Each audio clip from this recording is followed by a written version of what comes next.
As a boy, Gorse used to race white mice in his bath. Sometimes they used to drown. Their tiny pink little feet paddled furiously for quite a long time, and then they just gave up. Some people said that he was rather an odd child. I don't know about that.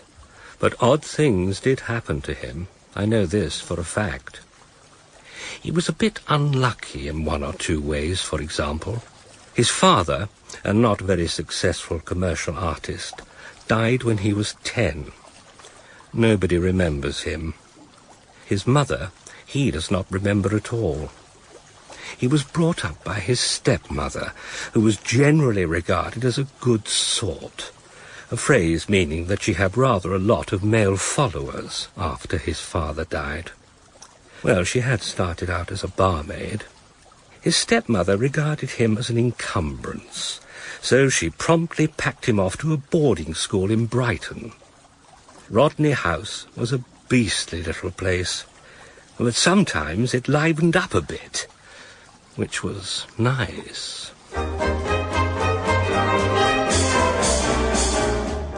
The West Pier by Patrick Hamilton, adapted for radio by Allan Pryor. The story is set in Brighton during the summer of 1925. The West Pier, starring Michael Sheen, Alison Pettitt and Julian Rhind-Tutt. Episode 1. The Handbag.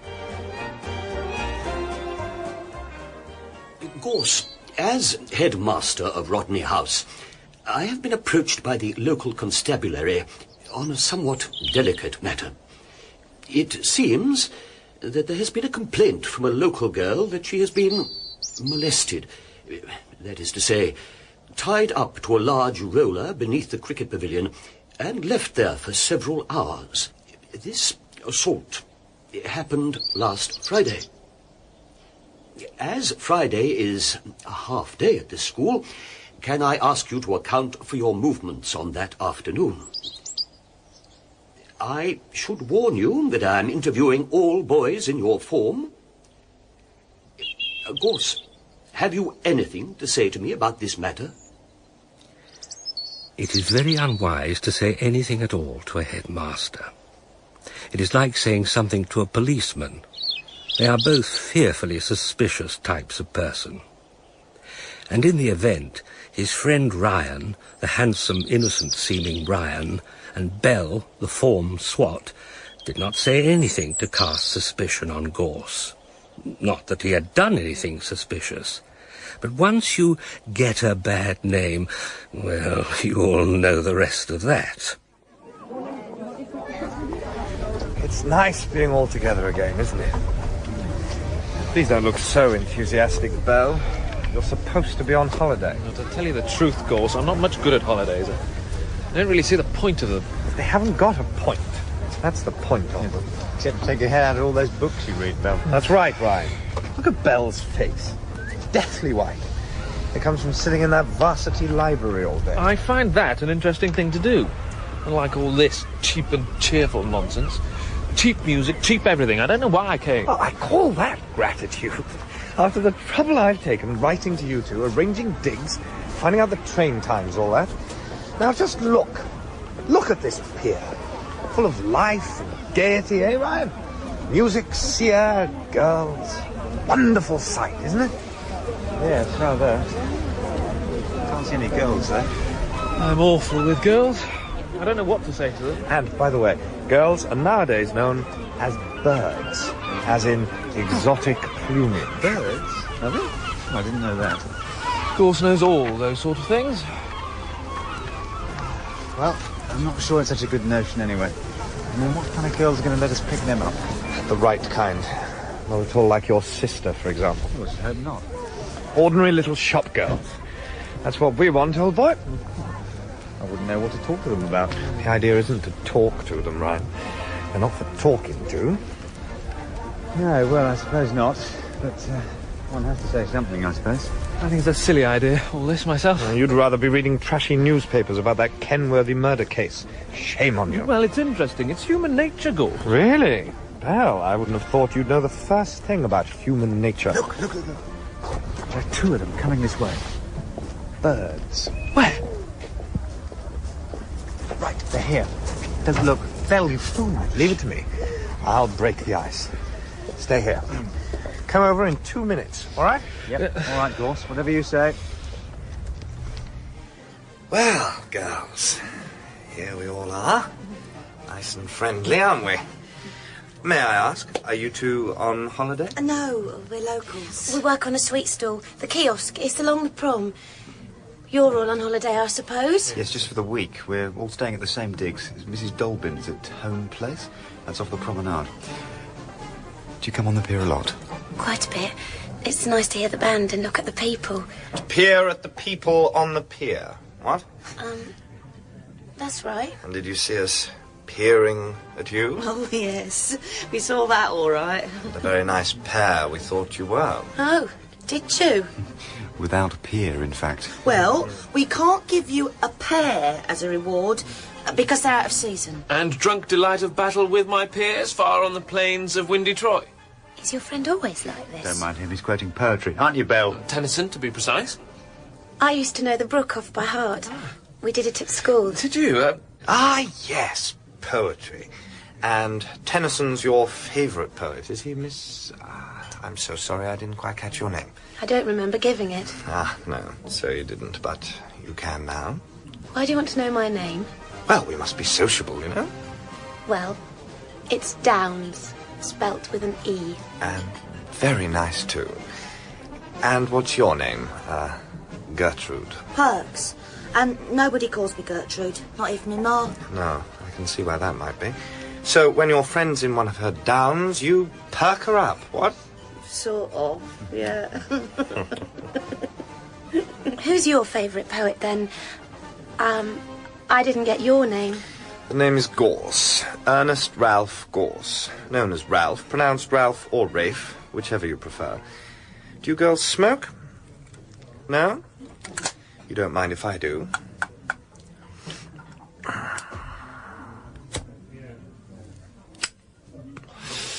I don't think I have a favourite. Oh, yes, I do.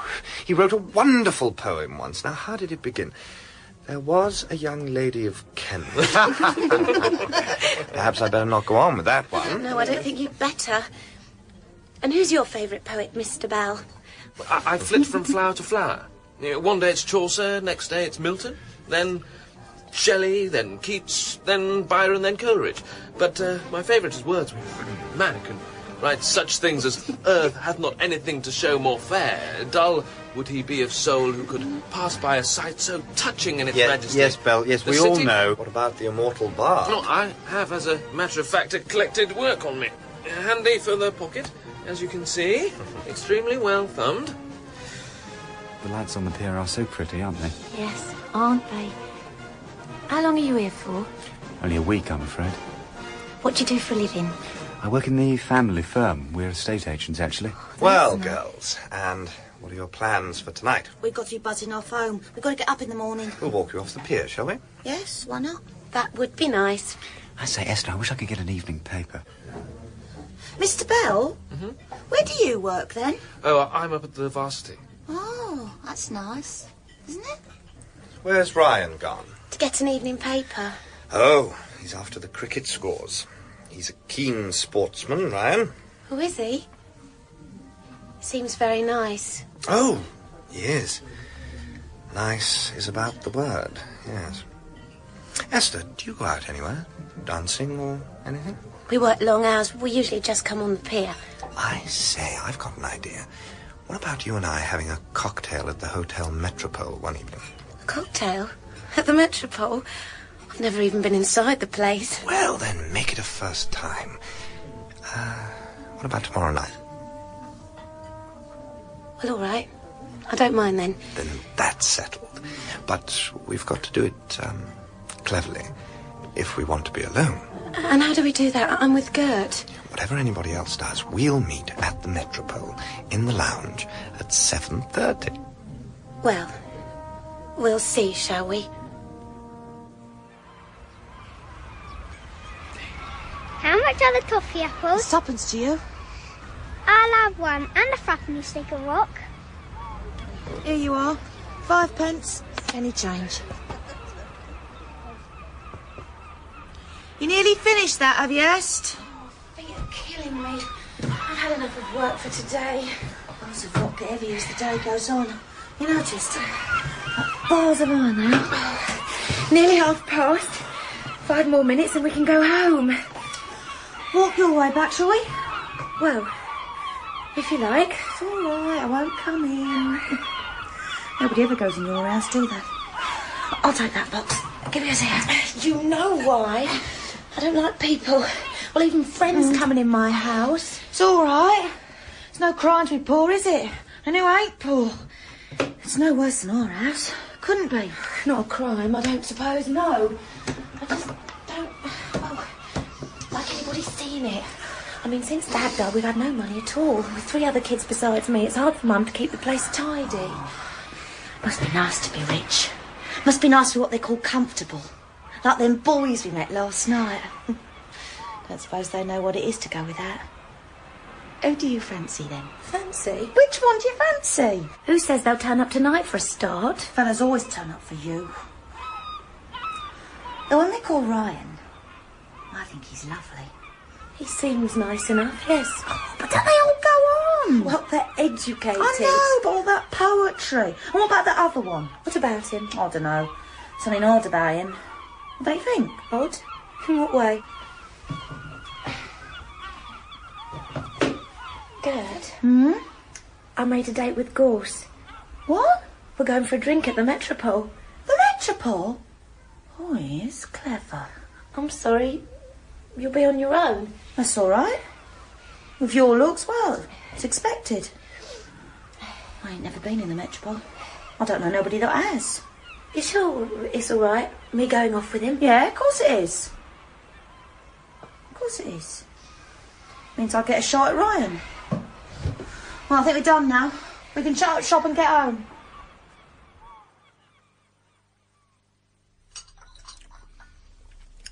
I must say, they do a decent high tea in these digs. Oh, sorry? I'll get from behind that newspaper, old man. More tea? Oh, no thanks. I will help myself to another cream puff, though. You're coming tonight, aren't you? To meet the girls? Oh, I don't know. You've got no choice. We arranged it. No, the spirit might be willing and all that, but... Oh, hey. This really is a good murder in the paper, listen. The prosecution alleges Kenworthy blackmailed this poor girl, and then he strangled her. Bell, attention to business. Oh, well... I'll only get the ugly one, won't I? Gert, or whatever her name is. Not bound to. It's up to her, isn't it? I don't want it to be up to her. Don't want her, don't suppose she wants me. Oh, come along, old chap. And besides, there are only 2 girls and there are 3 of us. Well, that's true, I suppose. Look, you and Gorse go. I'm no good with girls. Where is Gorse, anyway? Have you seen him? No. I don't particularly want to. No? Why? When we were in the 4th, Gorse took a torch out of my pocket and put it in another boy's pocket. We had a fight about it. Did you know Gorse did that, for absolutely sure? I couldn't prove it in a court of law, no. You shouldn't say things like that, Bell, if you've no proof. I know Gorse did it. I know he did. But it was ages ago when we were all at school. Kids do funny things. I've never taken to him ever since. To tell you the truth, I was astonished when your letter came proposing this holiday together. If it hadn't been for you, I wouldn't be here. Gorse seems a pretty decent sort of chap to me these days. Yes, I know. I know he does. Hello. It's you, isn't it? Mr. Ryan? Ah, hello. Hello, Gert. And it's Peter. Well, Peter, where's your friend got to, then? Yes, Bell's not coming. I don't know about Gorse. He's been out all day. He hasn't turned up yet either, actually. Where's your friend? Esther, isn't it? Esther can't come. Her mum isn't at all well. Esther's got to stay in and look after her. She told me to say she's ever so sorry and she hopes she'll meet you all again, like. Oh, I see. What's the matter with her mother? Bad sore throat and a cough and a temperature. Well, I'm very sorry. I wonder where our friend Gorse has got to. Yeah. He's late, ain't he? Yes, 10 minutes. Not like him at all. We ain't coming then, is he? Let's go on by ourselves, shall we? On the pier? Yes, all right. Let's... Through here, I think.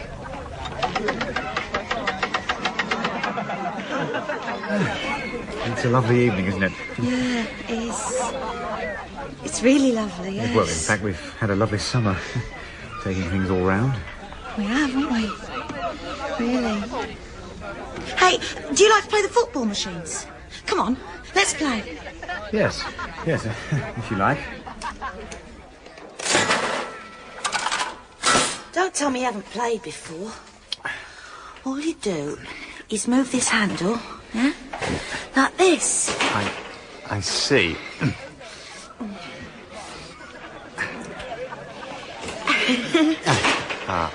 Yes. Goal! I scored a goal! I scored a goal! Yes, you did, didn't you? Jolly good, I must say.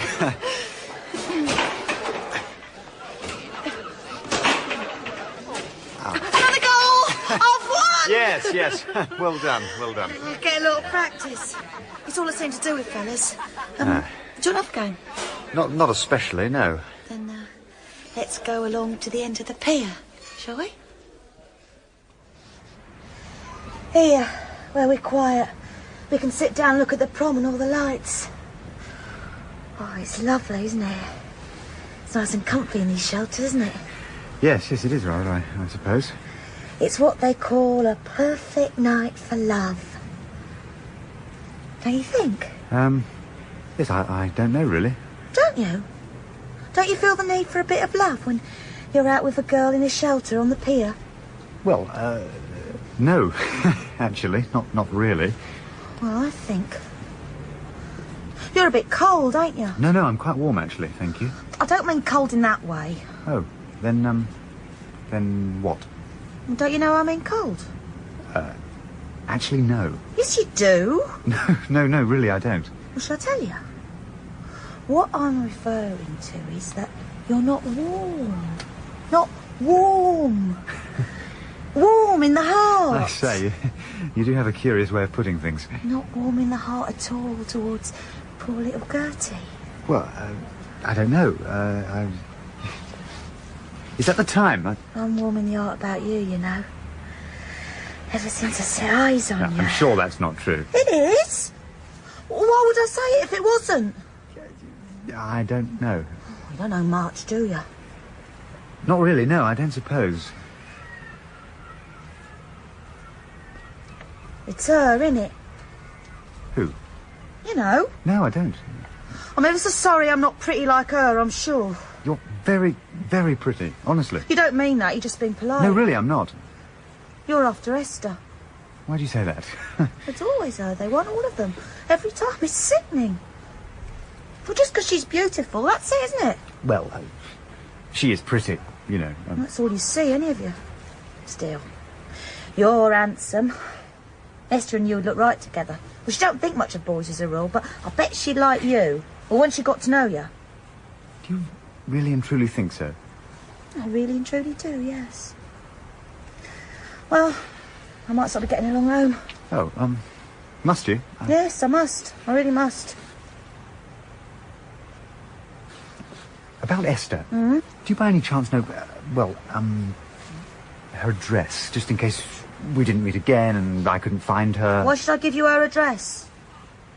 Oh, well. It's Overstreet, 66 Overstreet, near the station. Right. Anything else, Mr. Peter Ryan? No, I don't think so. Well, one thing actually. Is her mother really ill, or didn't she want to meet me tonight? Of course her ma's ill. Of course, yes, sorry. Just one last thing, I wonder, would you give her a message for me? What do you want me to tell her? Would you ask her if she could meet me? Where? What about the promenade, just by the clock? When? Tomorrow, if her mother's better, same time? I'll tell her. Well, if that's what you want. Thank you so much. You're terribly nice. Oh, don't be stupid, please. Sorry. Will you be coming along too? I don't think that would be a good idea, would it? Bye. Goodbye. Gert.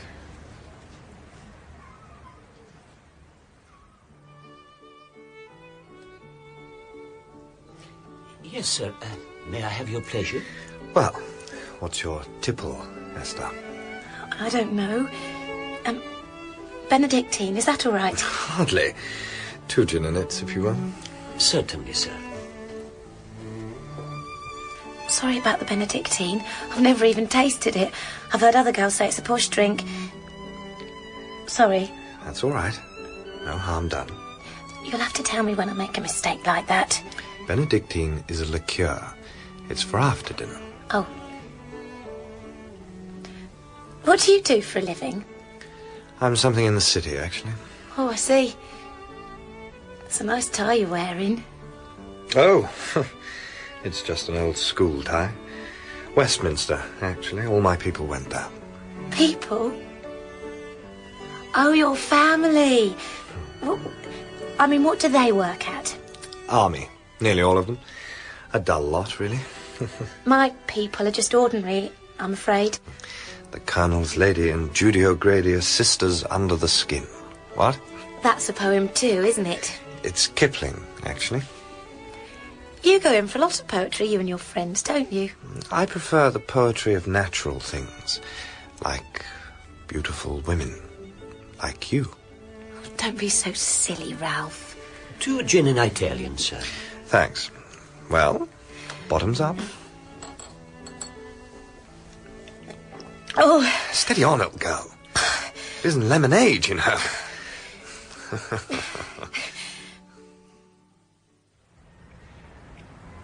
Lovely night, isn't it? Just sitting here. Time stands still. Yes, isn't it? Moonlight on the water, all that. You know, Ralph, I've got a conscience about the others. They must have waited ages for us to turn up. Ryan's not the sort to wait long. Curious chap, Ryan. How is he curious? He's very good looking, isn't he? What's his first name? Here am I taking you out, and all you talk about is Ryan. Oh, I'm sorry. I don't like just talking to people by their surnames like you all do. It's unfriendly. What's unfriendly about it? Well, I call you Ralph, don't I? And will little Esther give Ralph a kiss? Oh, that's a different thing, isn't it? Please, that's quite enough, Ralph. Honestly. There. Is that more comfortable? With my arm round you? It's all right, I suppose. No, please. No, I must fly. It must be late. Do you want me to see you home? No. I could... No. Why not? Well, I'd rather go by myself. Really, I would. Oh, very well. Have it your own way. But at least let me know when we're going to meet again.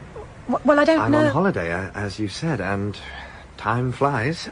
Let's make it 7:30 tomorrow evening here on the pier, shall we? We'll have another cocktail at the Met, or whatever. Well, all right, yes. 7:30 tomorrow, at the hour of the setting sun, just here. Au revoir, madame. Yes. Well, Ralph, I'll go off on my own. Ta-ra, then.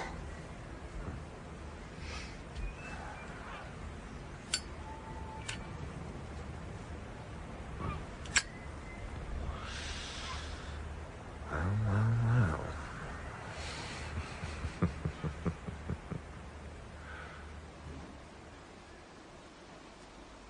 How did it go with you last night, with that Ralph fella?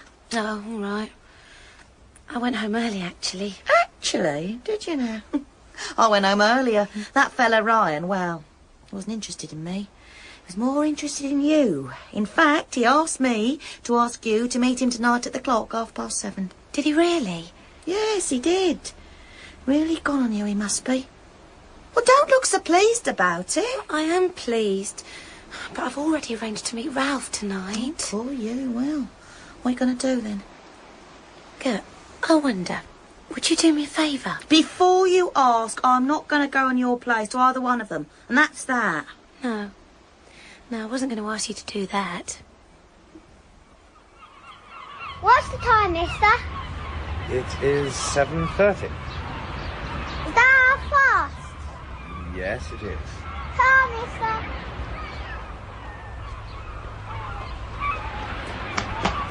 Ah, there you are, Esther. And how lovely you look this evening. Oh, Ralph, look, I'm ever so sorry, but I can't stay. My mum's still not well. I'm ever so sorry. Oh, dear. What's the matter with her? She's got a nasty cough and a temperature, and she's in bed. I'm ever so sorry. Don't keep saying ever so, for God's sake. What? Can't you at least stay a little while? I'll tell you what. I can meet you later, if you like. In 3/4 of an hour, something like that. Where? Well, here. I'll be waiting. Then you'll be all right, won't you? Yes. Oh, and I'm ever so sorry, but I never thanked you for last night. It was a lovely evening, and thanks ever so. Pas du tout, madame. The pleasure was all mine. Oh, well, goodbye then. Cheerio! Cheerio! Ever so.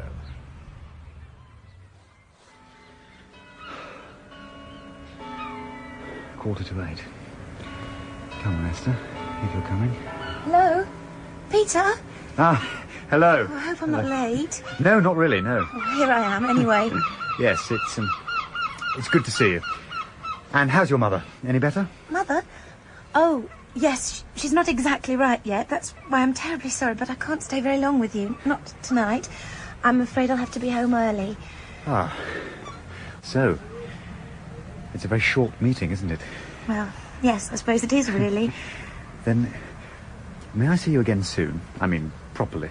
I'd like that. Very much. Really, I would. I'll tell you what, we might spend an afternoon up the coast. An afternoon? I work, you know. Well, don't you ever get an afternoon off? Every other Wednesday. I'm off this one. Then we could have tea somewhere. Well, I'd like to, very much. That's tomorrow, then. Where should we meet? The West Pier? About 2:30? Right. Peter, will you do me a little favour? Why, yes. Yes, of course I will. Well, you know that friend of yours, Ralph? Gorse. What about him? Well, I know you'll think it's funny, but please don't tell him you've met me tonight, or that I'm going out with you tomorrow. But why on earth not? Well, I know it seems ever so funny and silly, but will you? Because Gorse asked you out, is that it? Well, something like that. But would you? Yes. Yes, of course. Anything you ask, naturally, but you are a funny girl. So full of secrets, aren't you? Look, can I walk you home? It's not too far. I know where you live. It's near the station. And how do you know that? Well, I asked your friend Gertrude. She didn't tell me that. She knows I'd... Well, I'd really rather you didn't, though thanks ever so much. I must go. I'll see you 2:30 tomorrow outside the West Pier. Goodbye. Goodbye, Esther. My darling. What's the time, mister? You asked that 30 minutes ago. That makes it 8 o'clock, right, mister? Oh, take yourself off. You're a bloody nuisance. Cool, blimey, you're in a bad mood, don't you?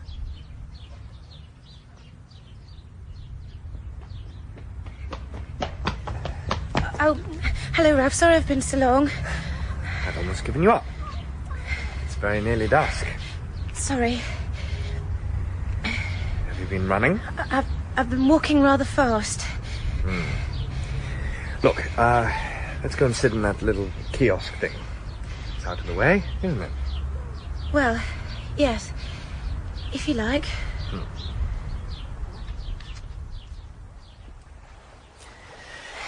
You are still out of breath, aren't you? Sit down and rest a minute. Yes, I am a bit. Sorry. Nothing to be sorry for. Well, how's your mother going on? She's she's much improved, the doctor says. I'm relieved to hear it. Yes. Well, it's nice at this end of the pier, isn't it? You're really all hot and bothered tonight, aren't you? Yes, I suppose I am, really. Yes, you are. Very attractive, though. Ralph, please. No. There's something I want to ask you. Yes. What now? You know your friend Ryan? What about him? Well, it might sound funny, but don't tell him we met tonight, will you? Why ever not? Reasons. Has he asked you out or something? Well, he did ask me to go out with him, yes. Did he really? Well, I'm not jealous of poor old Ryan, if that's what you mean. But Tell me, be honest. Do you like him? Ryan? Yes, Ryan. We're talking about Ryan. No. Not really like. No. Well, that's all right then. That's absolutely fine.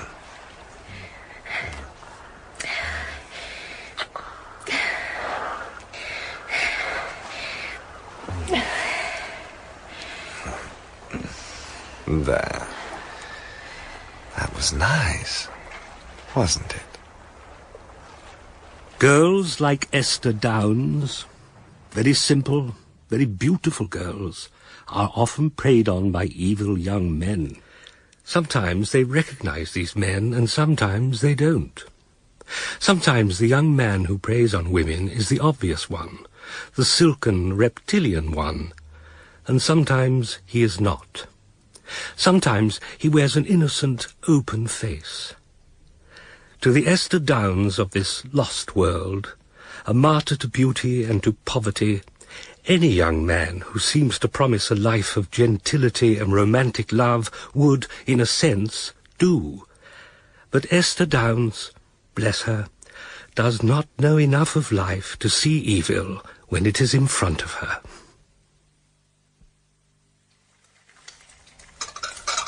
Esther, is that all you're eating this morning? A slice of bread? Oh, I have to rush, Mum. I've got to open the kiosk and I mustn't keep Gert waiting. At least eat your bacon, my dear. Oh, I couldn't really, Mum.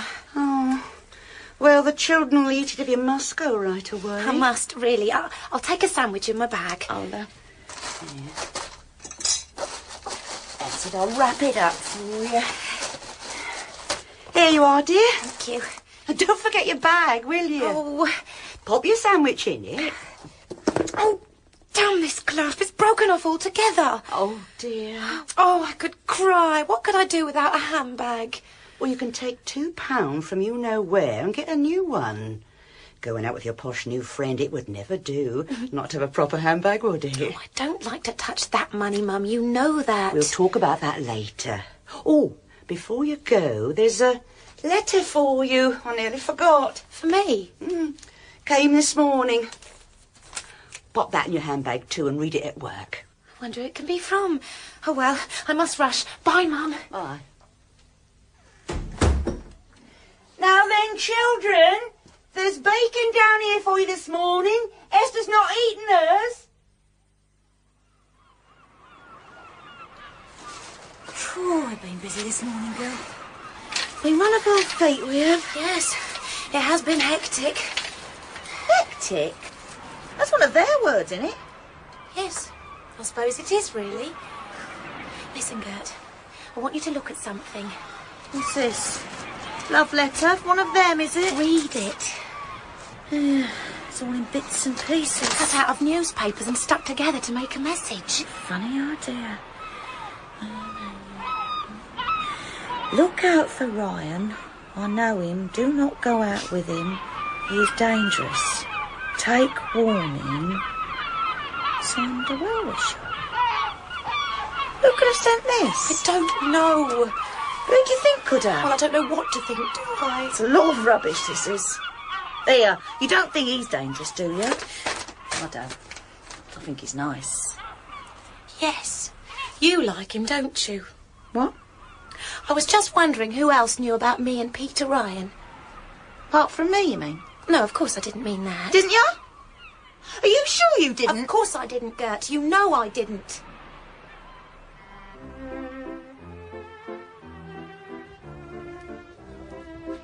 Same as usual, Esther. 2 gin and tonics, please. Certainly, sir.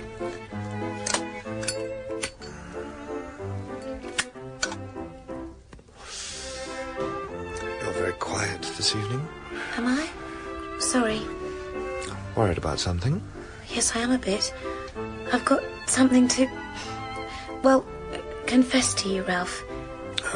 What's that? I hope it won't make you angry. I'm sure it won't.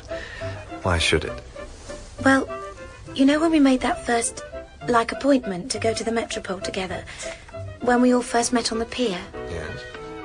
Well, Gert met Ryan that evening, and he asked her if he could meet me the next evening.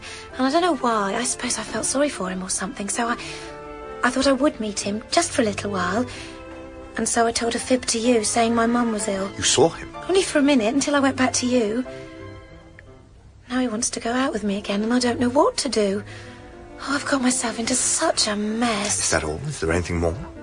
You see what trouble one gets into if one doesn't tell the truth. Ralph, I'm just coming to the real point. Now I've told you about that. I got a horrible letter, if you can call it a letter.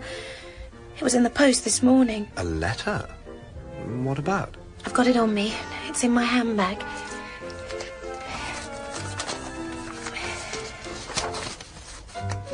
Very interesting. But what do you think about it? I don't really know.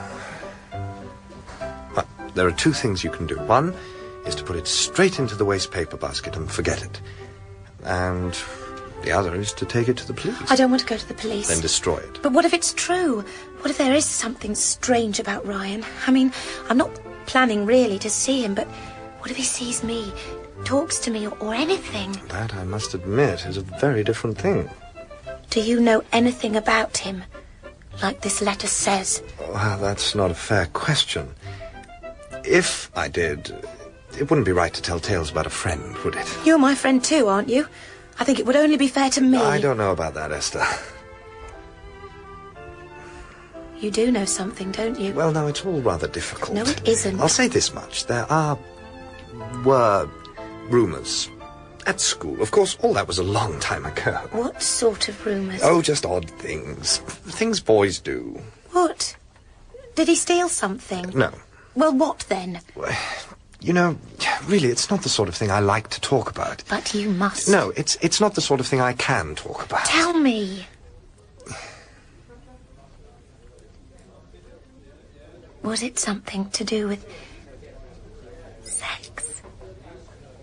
What makes you think it was anything to do with sex? But was it? Go on, was it? Yes. I suppose it was. In a way. What sort of way?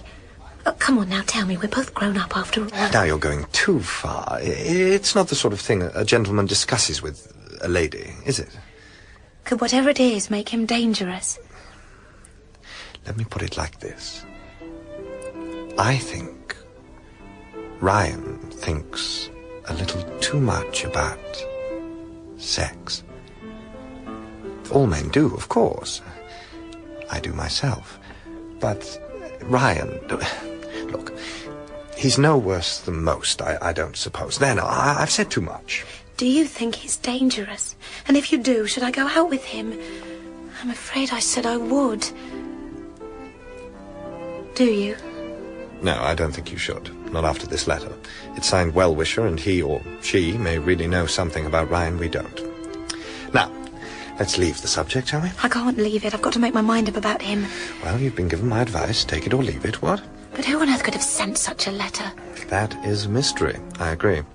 Could it be that other friend of yours? The one in spectacles? Belle? Did he know about Ryan and this sex thing? I don't know. Possibly. Then he might have done it.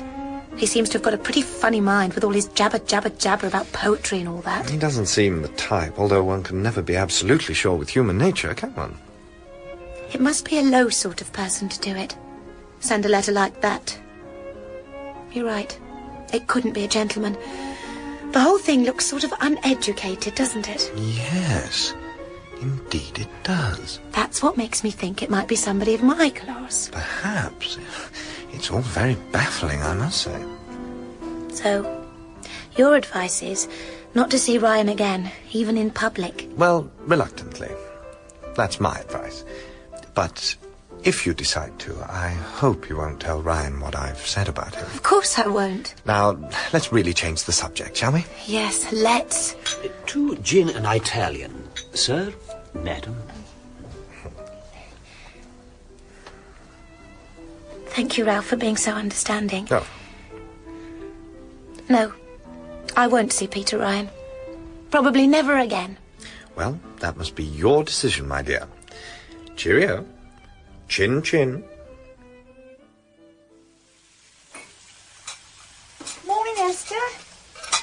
left yourself a minute or two extra this morning, anyway.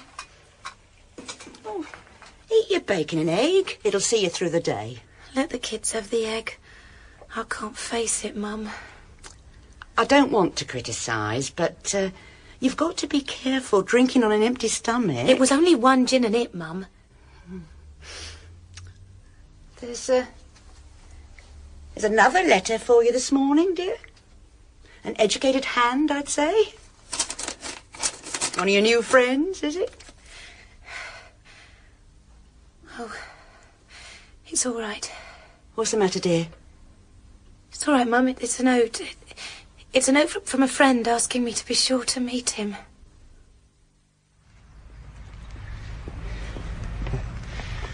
I didn't know if you'd come. Why not? Well, your mother being ill and all that. Oh, she's quite recovered now, you know. Good, has she? Good. Peter? Yes. Did you write 2 letters to me? Hmm? Did you write a letter before your letter that arrived this morning? No, only the one letter. Why? Oh, nothing. Just something I thought of. This is nice. We can sit on deck chairs sunning ourselves. I feel as if I'm on holiday. Have you ever been on holiday, Esther? I mean, away from Brighton? No need to, is there? No, I don't suppose so. I went to London once with Mum, just for the day. It was so crowded. Not like this. It's lovely, this end of the prom. I'm glad you came. Really. You know, I almost didn't. Why? Oh, I don't know. Didn't you want to? Oh, yes, I wanted to. I wanted you to. Very much. You shouldn't do that. Why not? It's perfectly innocent.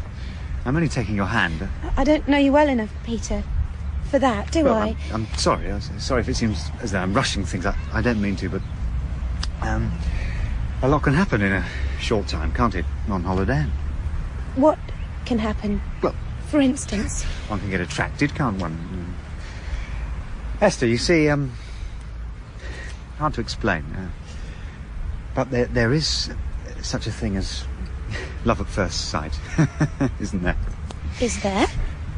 You know there is. You know the words of the old song. I did but see her passing by, and yet I love her till I die. And well, that's what's happened to me. That's all. I don't know what to say. Really, I never suspected you thought that. Don't you like me at all? I don't know you. I don't know anything about you. That's not the point. The point is, do you like me? I don't know. We've only just met. Well, 2 days. Do you think if we went on meeting, you could begin to like me? I'd have to know more about you, wouldn't I? There's nothing to know about me, really. I'm just an ordinary person, and I'm terribly in love with you. You can't be. But I am. I really... Well, say something, Esther, please. Let's just say I could want to know you better. Let's say that much. Under the right circumstances, that is. Esther, tell me. Is there anybody else? Is there anybody else that you're in love with? I don't know that there's anybody at this moment. Then there is some hope, then. Esther, would you mind, really? Would you mind if I kissed you? No. No, Esther, I love you. I really do. Don't touch me. I said I'm sorry. don't. I'm sorry. I didn't mean anything. No. All right. Now, will you take me back? Yes, of course. At once, please. Or I'll walk down the prom and get a bus on my own. No, I'll take you back. All right. I'm sorry, really, Esther. I'm sorry.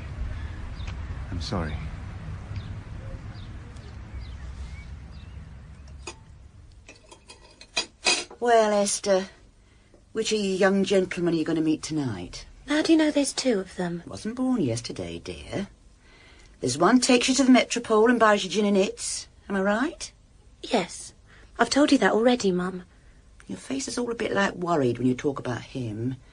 I reckon he's a bit posh for you, and you don't know if you're good enough for him. I'm good enough for anybody. It's just manners. They have different manners from us. It's like learning a new language, really. Whatever it is, it upsets you. No, it doesn't. I'm learning how to be ladylike so I can go anywhere with Ralph. Ralph? Is that his name? So what's the other one's name, then? Well, there is another boy called Peter. He don't take you in the metropole, though. Doesn't take me anywhere much, except on the pier. He's all right. But he's not so exciting, really. But he's the one you're really taken with, isn't he, this Peter? I can see it in your face when you say his name, dear. Oh, Ma. You're so... What? You don't understand. So you did go out with our friend Ryan, against your Uncle Ralph's advice. I thought I was making a mountain out of a molehill. And I had to look after myself. Or so I thought. Oh, you did you? Oh, by the way, there's something I ought to tell you. And what's that? I got tired of telling lies, and so I told him I'd run into you. But that's still telling lies, isn't it? Because you didn't run into me, did you? Didn't do any harm telling him, did it? You don't mind, do you? Not in the least. I'm all for telling the truth, whenever possible. By the way, did anything happen? When? When he took you out. What do you mean by happen? You know perfectly well what I mean. Well, no, not really. He tried to hold my hand, but that's all. And did you let him? No. Did anything happen after he tried to hold your hand? What sort of thing? You know what I mean. Do you mean did he try to kiss me? Yes, that's what I mean. Yes, in a sort of a way, but I didn't let him, not properly. So he gave up, and we walked back to the bus. You know, I've thought, and I'll swear there's nothing wrong with him. I just don't believe that letter. No, I can see that. Peter was quite gentlemanly, really. So, Ryan's a gentleman, is he? Well, well, well. Would you call me one? The gent? Yes, of course I would. Why'd you say that? It's written all over you, isn't it? What is? You know, you've been to college and all that. You know how to talk properly. The way you dress. Your manners. You were just born better than me, that's all. I'm not a lady.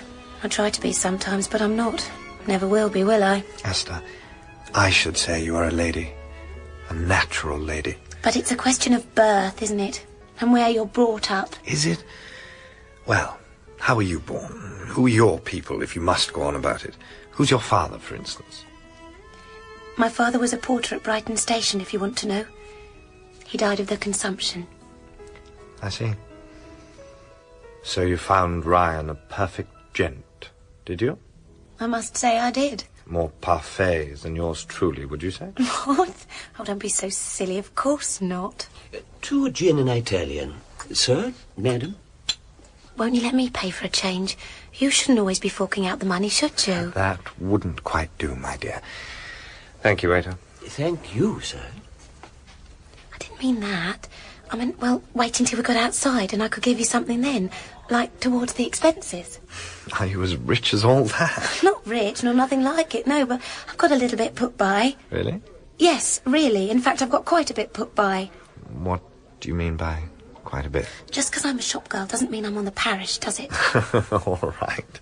Pounds, shillings or pence? Pounds. Let me guess. 5? No. Less? No. 10? No. 15? More. You see, my mother had my dad insured, and when he died, she gave me the money for myself. I have to keep it till I get married, she says. Then I have something to start my life with. Of course, it's terrible knowing it's there and not breaking into it, because, well, we're poor and short most weeks. There's only my money and what she makes sewing. But we don't break into it, ever. I would, often. But she said she never had no money when she got married, so we don't touch it. Never. I see. £20 are we talking about? More. 25? More. 30? No. More? Yes. 40 then? No. Am I getting warm? Warmer. 50? No. We'll try 60. Warm. Then what about 70? £68, 15 shillings and sixpence. Well, I'd call that a pretty tidy little sum. And where, may I ask, do you keep it all? In the post office. Well, there are worse places. Well, Ralph, between us, it isn't in the post office. My mother tells me to say it is, that's all. It's a home. Is it? Mum doesn't trust banks or them sort of places, you see. But it's quite safe where it is. Well, it doesn't sound very wise. You're losing a tidy bit of interest to begin with. And how much have you got on you tonight, pray? Enough to offer to pay for the drinks, I imagine. £2. It's for a new bag. This one's no good. The clasp's broken. Look. It looks all right to me. No, it isn't. You're only a man, so you wouldn't know. Ah. And the lining's all gone inside anyway. It certainly looks a bit worn. That beastly letter's still in there. Suppose I ought to put it in the fire. Oh, is it? Yes. Here it is. Still in the envelope. Of course, there must have been an envelope. Could I have a look? Here you are. You don't know the handwriting, do you? It's not your friend Belle. It's very cleverly forged, if it is. Sorry. Here, keep that letter. For now. You never know. It's evidence, you see. I say, something's just struck me. Do you think you could do me a favour? What? Another 2 gin and its. Waiter? Certainly, sir. What were you just saying? Well, the truth is, I've just realised. Rushing out to meet you, I totally forgot. Tomorrow morning, I've got to be up with the lark to go see an old uncle of mine over at Preston Park. He's a bit of a martinet, but he's absolutely rolling in tin. And I'm hoping a lot of it's coming to me. So one's got to toe the line, if you see what I mean. Yes, I think so. It's terribly embarrassing and all that, but actually I'm absolutely out of ready cash. Oh, are you? It's going to be the very devil tomorrow morning, hanging around for the bank to open and get to his place in time. I was wondering if you... I think it's an awful cheek, but... Well, I was wondering... No, it's too much to ask. How much are we talking about?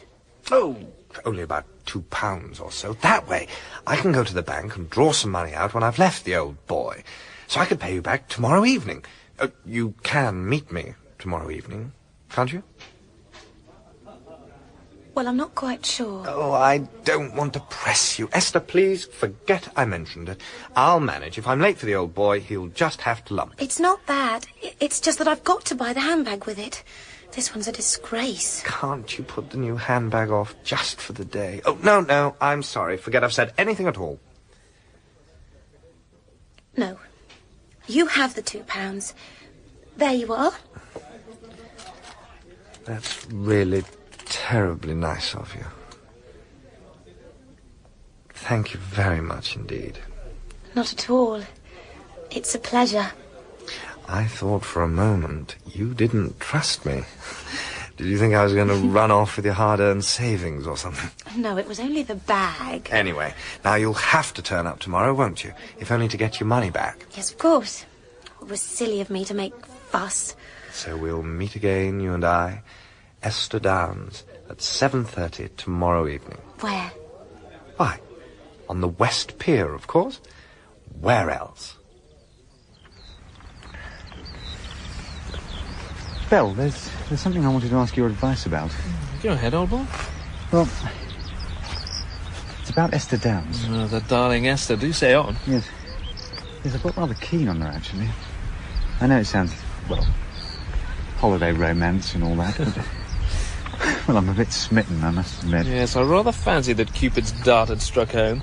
I quote, Cupid and Comparse played at cards for kisses. However, proceed. Well, I've had the most funny letter. Really? Yes. What kind of letter? Yeah. I think it's absolutely filthy. I ought to tear it up and forget about it. Do not walk with or touch Miss Esther Downs. She suffers from a disorder from one who knows and only desires to help. I don't know much about these things, but it probably comes from some filthy creature who's jealous or something. Could it be true? That's what bothers me. There are 3 young men and 2 young girls in our story. One of the girls is an innocent, one not quite so innocent. Of the 3 young men, one is innocent, one is not quite as innocent as he seems, and one is, well, I suppose you would call him evil. If there is such a thing as evil, which I am sure there really, emphatically, is. Of course, when you have heard the rest of this story, you may disagree. In The West Pier by Patrick Hamilton, the part of Gorse was played by Michael Sheen. Esther, Alison Pettitt. Ryan, Julian Rhind-Tutt. Belle, Robert Harper. Gert, Rachel Atkins. And Mrs. Downs, Carolyn Jones. The headmaster and the waiter, Johan Meredith. And the little boy was William Nichols Rose. The narrator was Allan Leith. The West Pier was adapted for radio by Allan Pryor. It was directed by Richard Wortley and was a peer production for BBC Radio 4.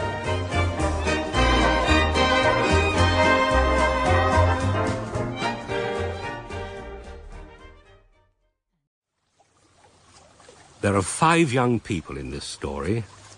The 2 working-class girls, the beautiful Esther Downs and her plain friend, the cheerful Gert, who both work at the sweet shop kiosk on Brighton Promenade and dream, as girls of their type used to do, of princes who ride up on horseback to rescue them from their endless days of slavery and toil. For Gert, there is almost no hope, even from the unattractive swot Belle, much less from Ryan, who has rejected her. But for our lovely heroine Esther, there is a straight choice between the seemingly decent and gentlemanly Peter Ryan and the seemingly smart and equally gentlemanly Ralph Gorse. I say seemingly because in this story things are never quite what they appear.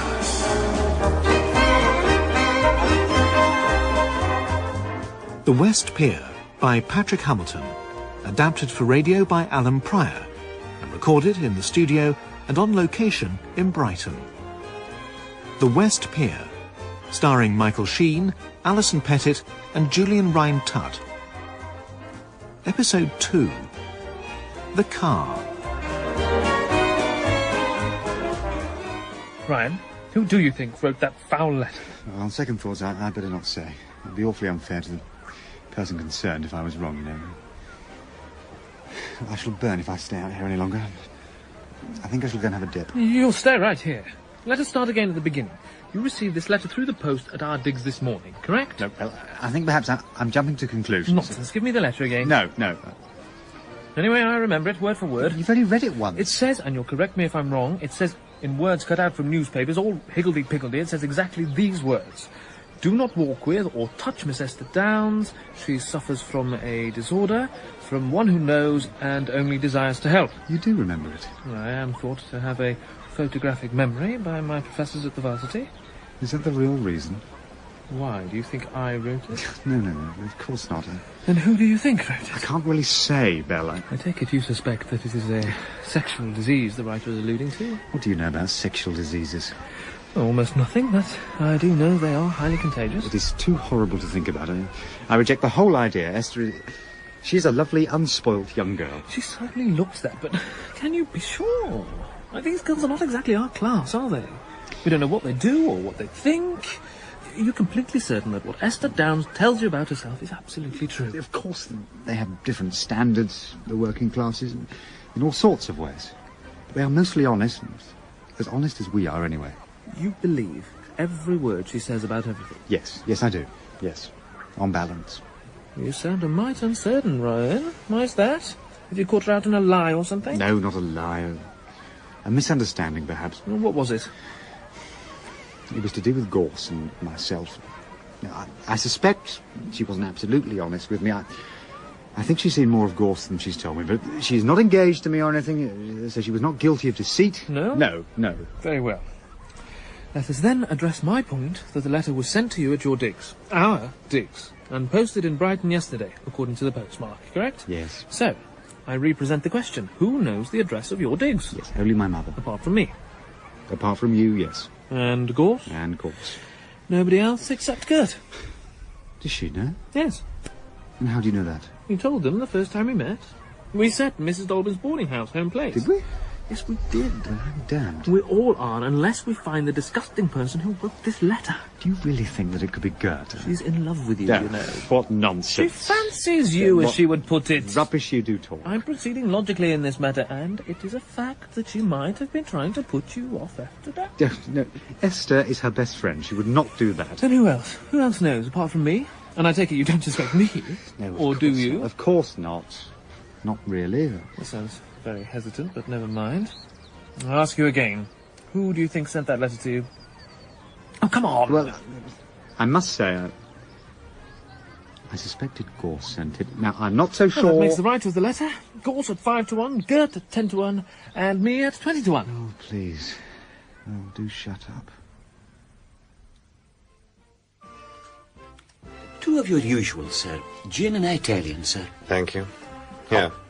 And keep the change. Thanking you, sir. It's very kind of you, sir. That waiter gives us a better table now, you know. Because he recognises us. Because I tip him. Is that always the case? In my experience, Esther, yes. I mean, the lower orders are so short of money that anybody who gives them any is automatically a god. Do you think I'm one of the lower orders, Ralph? Heaven forbid! Do members of the lower orders lend me, Ralph Gorse, £2? It was only a loan because you were short of funds. Well, it counts with me. You rescued me from going to the bank first thing this morning, and thus being late for the meeting with my sainted uncle, the Colonel. Wouldn't have done to be late, goodness no. He's a stickler for punctuality, the Colonel. He sounds quite a terror. Anyway, I have found time to go to my bank since I left the old boy after lunch, and herewith are the £2 notes you loaned me, with my everlasting thanks. I always knew you'd pay me back, you know. I always pay back anything I borrow. Always. I'm sure. Do tell me about the Colonel. You might say he has a heart of gold. A purse of gold, too, and a very large one. Some of his money's coming to me, apparently. Is he called Gorse, too? My father's elder brother. He's a Ralph Gorse, like me. Colonel Ralph Gorse. I wish I had expectations from a rich uncle. Yes, I suppose I am pretty lucky, one way and another. But one is, if not exactly rich, not poor either. That being the case, I've got something for you. Here you are. Well, open it. It's a very expensive-looking box, this. Ralph, it's beautiful. You said you wanted a handbag, so I just thought I'd get you one. But it's £2 grand for me. It's crocodile, Ralph. It's a present, Esther. Please, just accept it. And say thank you. But you can't. You can't give this to me. I can and I do. If you'll accept it, Esther. Yes. Yes, I do accept it, yes. Ralph, I don't know how to thank you. Really, I don't. Then don't try. I'm only too glad you actually like it. Oh. Ralph Gorse, you're so full of surprises, aren't you? Yes. Yes, I am rather, I suppose.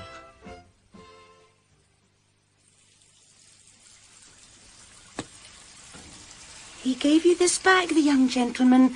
What's his name? Leith? Gorse, Mum. It's cost him £10 if it's cost him a bar. I know.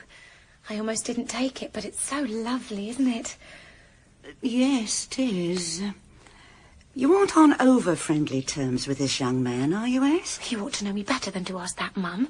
The way you've brought me up. I'm sorry, dear, but young girls sometimes get their heads turned, you know. They meet a young fellow with a bit of money to throw about. You know I'm not like that. Of course I do. Of course I do.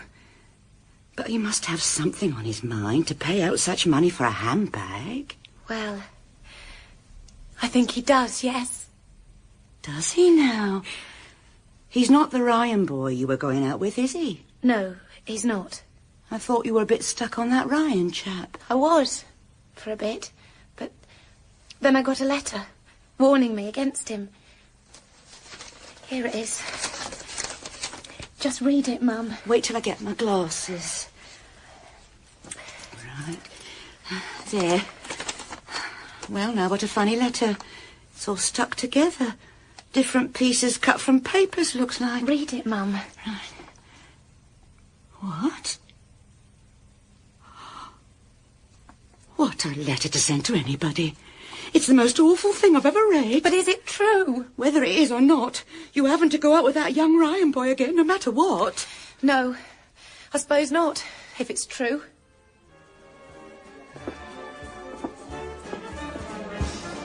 I had no idea you could dance like that, Peter. Yes, my sister taught me. She's good. Must be nice to have a sister like that. Yes, she's a sport, yes. Well, it's been a lovely evening, isn't it? Well, all we've done is dance. It's funny how dancing takes your mind off other things. Yes, it does, doesn't it? Is something the matter? No, not really, no. Well, no, nothing of any importance. Things on my mind, actually, but we must forget it. We're having a nice time, aren't we? Please don't. What? Nothing. I just don't think we should. Why not? I'm sorry, I'm just putting my arm around you. We just shouldn't, that's all. Right, no particular reason, is there? No. Should there be? I don't know, but perhaps. Yes. How are you these days? What do you mean? Well, how are you feeling? Me? Yes, you. I'm quite well, thank you. Good. In all ways? Yes. Why? Why? I just wondered. That's all. Wondered why? Esther, you tell me, wouldn't you? You tell me if anything was the matter with you. I mean, if you were ill or anything. I've never had an illness in my life, apart from the measles and whooping cough as a child. What on earth makes you ask such a question? I don't know. I don't know. Just curious. I must say you look jolly well. Thank you. There must be a reason for asking such a silly... No, there isn't. Not really. But there must be. There isn't, really. My father had the consumption. He died of it. Has anybody been talking to you about that? Is that what you're on about? No. Did he? No, it isn't that. Certainly not. I'm sorry. Sorry about your father. I must say you are the most odd person. I think you're all very odd. You and Belle and, well, Ralph. Yes, what has Gorse been doing that's odd? Have you seen him again? I've been out with him, yes. I suppose he took you to the Metropole. Matter of fact, he did, yes. And he bought you another gin and it. 2 of them, actually. And actually, what did you do afterwards? He saw me home just as far as the clock. Why all these questions? I can do as I like, can't I? Look here. Is he keen on you? Well, he might be. Might be? You don't sound very sure. Yes, he's a strange person in some ways, is our friend Gorse. Well, I don't see anything strange about him. I think he's very nice. Don't be upset, Esther. I'm sorry. Don't, please. When am I going to see you again? What about Sunday evening? It's my last day before I go home. Oh, is it? Well, then, I don't know. All right. Here? Here, 7:30? Yes. Right you are. 7:30 Sunday evening. Hello, Gert. All on your own today? Oh, hello, Mr. Bell. Esther went home a few minutes early. Would you believe it? She's going out tonight. Again. With Gorse, or is it Ryan? Both, I shouldn't wonder. She has all the fellas mooning after her, doesn't she? And you don't? Well, there ain't exactly a queue forming to get at me, is there? Well, I'm here. Yeah, but you're not serious, are you? Oh, I don't know. I might be. Can we sit down? OK. Only for a minute, though. I've got to get all this stuff packed up, and then I've got to lock up. Right. It's a nice enough place to work, isn't it? Right on the promenade. It's all right. Don't notice. Hot, though, isn't it? The balmy winds of wine and all that. Come again? Yes. Have you noticed how in hot weather like this we always seem to have a big murder case in the newspapers? Like this in your paper here, the Kenworthy murder. Have you read it at all? Yes, I've read every word. Have you? Oh, yes, how Kenworthy blackmailed that poor woman and then he killed her. So, what do you think of the MG, Mr. Gorse? It's a decent little bus. for the mileage. Well, it has been running a bit, I grant you, sir. 3 owners. What would you say to an offer of £60 cash? I'd laugh at you, sir. I might come back with a slightly improved offer. When? In a day or so. It would have to be cash. Shall I open the bottle, sir? I think it's about the right temperature. Please do. What's this? What the label on the bottle says it is, my dear.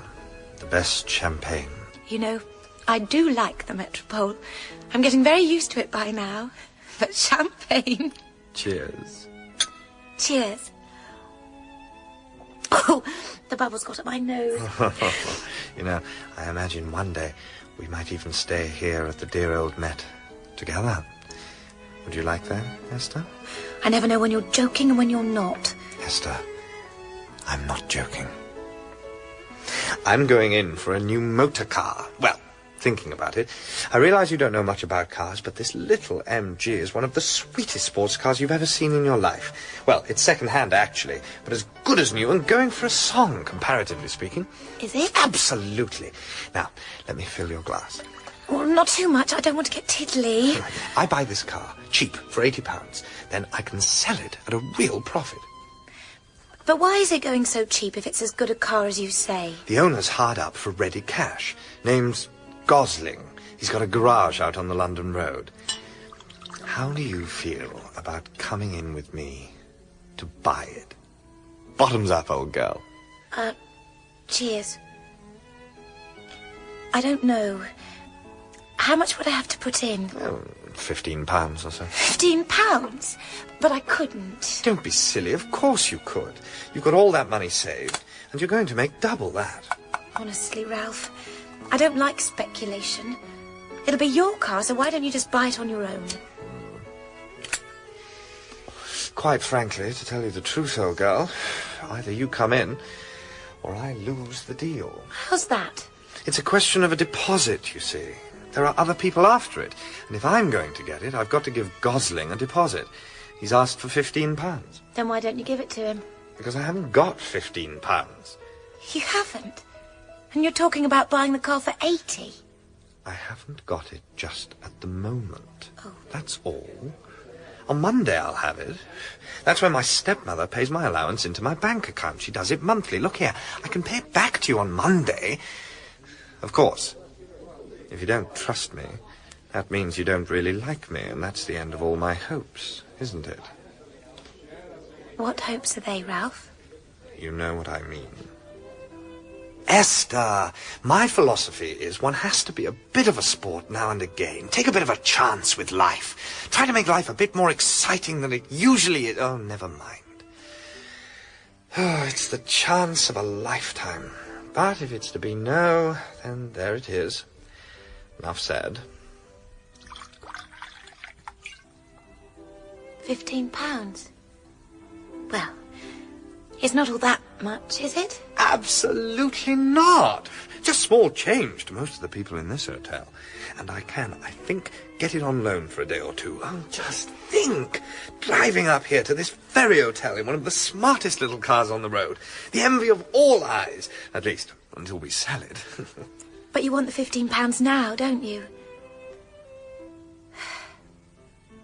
All right, then. I'll give it to you. There. I knew you were a sport. Drink up, darling, do. But how am I going to get the money to you if it's got to be by tomorrow, you say? I'll look in at your shop early in the afternoon, shall I? And then you can slip it to me. The money's got to be with Gosling by 4 o'clock. All right. If you don't mind seeing me at my worst, serving behind the counter, that's what I'll be doing. Nonsense. When I meet you after that, you'll go for your first spin. Well, let's see. By the way, I did see Peter Ryan again, you know. Oh, did you? Ryan. Do you know, I'd completely forgotten about old Ryan. And how did it go? You know, I do think there's something funny about that boy. He asked me some very strange questions, actually. Did he? So you're beginning to see that your Uncle Ralph knows a thing or two after all, are you? What were his silly questions about, in point of fact? He asked me if there was anything the matter with me, whether I suffered from any illness. I mean, why should he ask such an odd question? I thought it was about my dad having the consumption, but he said it wasn't. Well, I could make a guess. What? If he wanted later on to go further than just holding your hand, and if he wanted to go further even than kissing you, well... What do you mean, further than kissing me? This is a bit indelicate, you know. But if he wanted to go the whole hog, I've got to say it like that, I'm sorry it's so crude, but you know what I mean. Yes, I know what you mean. You see, if he wanted that from you, and I can't imagine what makes him think that, he might want to make certain beforehand that you were quite well in a certain way. Do you see what I mean? I don't know if you know it, but there are certain diseases, you know. What a horrid idea. Some people do have horrid ideas, don't they? Of course, I may be wrong. It's entirely possible I am. I really honestly think you are, Ralph. I just can't believe it of him, you see. But it was a funny thing to ask, wasn't it? Yes, it was. It really was. Now, let us drink the rest of this delicious champagne and put all thoughts of Mr. Peter Ryan and all his works far from our mind. Shall we? It may seem that the writer of that, some would say obscene letter, was just an ignorant, half-educated clod, casting doubt on the character of an innocent girl like Esther Downes. But it is not always a brute who does such things. It is often an educated person of refinement who seeks a thrill of recognition when he causes in such an innocent mind a suspicion, a mere whisper of what the world is really like, a place of dark deeds and darker blood, as I know it to be, beyond the shadow of a doubt. You read the latest in the Kenworthy case? It's in the paper here. What about it? Well, the story's all coming out now. It seems Kenworthy sent quite a few of those odd letters to the murdered girl, you know, cut out things. Oh, Lord, look out. Here's the ogre Gert. No need to be so rude, though. Well, you talk to her then if you're so keen. She's keen on you. Hello. How are you two boys getting on? Yeah. Oh, just sitting in the sun, reading the newspaper, aren't we? Yes. I say, at the time, will you forgive me if I just go and get a late paper? No, I thought one rude. Yeah, of course. If you're in such a hurry. Yes, I must go and see how the cricket's doing. Huh. So long. Now take the weight off me, Kate. Yes, do sit down. Well, how are you, Gert? Bored. Mr. Bell, before you ask any of your questions... Hey, are you making a mess of my paper? I'm disappointed. Not been cutting anything out today? What? You sometimes cut the paper, don't you? Don't deny it. I saw you up at the kiosk cutting up that paper. I cut at the coupon when I do spot the ball. Here, give us my paper back. I'll win it one day, now. Spot the ball? It's a competition. Somebody has to win it, don't they? Yes, if it's a competition, certainly somebody has to win it. You know, a lot of people might think you're a bit absent-minded, not in the ordinary world at all. Fancy not knowing about spot the ball. Come on, forget all about your French and Latin, have a bit of fun. Try the football machines.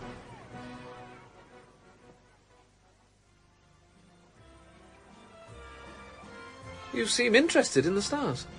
I always read it in the paper. What the stars foretell and all that. I mean astronomy, not astrology. What's the difference? Well, one is the bogus and fraudulent art of divining the future by the stars. Mm-hmm. That's astrology.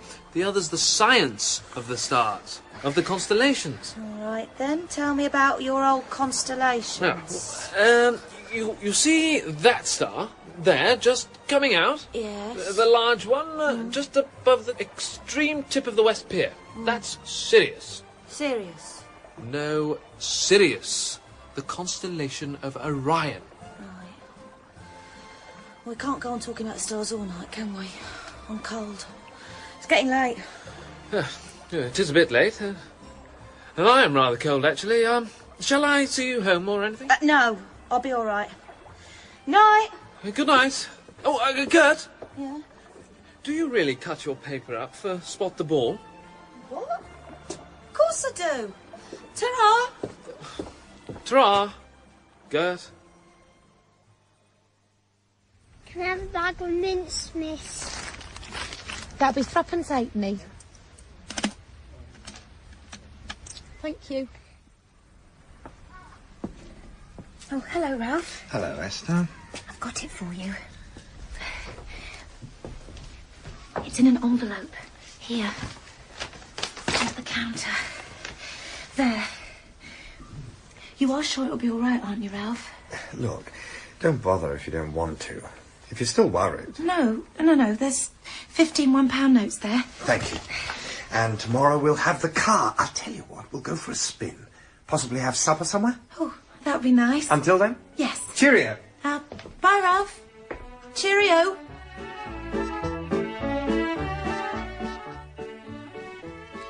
Sir? I'm waiting for the lady. Oh, very good, sir. Oh, what the devil. Bring 2 gin and nits. Do you have a newspaper? Oh, yes, sir. I have an Argus, sir. Here we are, sir. Kenworthy's in the condemned cell, I see, sir. Oh, yes, so he is. Well, it's where he deserves to be. Oh, yes, sir. He's guilty as Crippen, sir. I meant serves him right for getting caught. Pardon? Oh, yes, sir. Yes, very amusing, sir. Bloody fool. Who is? Oh, hello, Esther. Sit down, do. I was just talking about this fellow Kenworthy.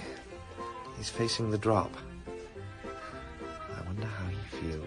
Terrified, I should think. No, I should say curious. Why would he be curious? He's going to die. Curious to see how he feels about it all. Curious to feel his sensations as he waits for death. All those people, judges, warders, lawyers, looking at him, wondering. But a girl's dead. He killed her. No, he'll have forgotten all that by now. She was just playing a part, a minor part in his life. How can you know that? I don't know. I just do. 2 gin and Italian, sir. By the way, I've got that £15 you loaned me. Drink up your drink and come and look at the car. You've got it? On approval. This man trusts me. Oh, how lovely.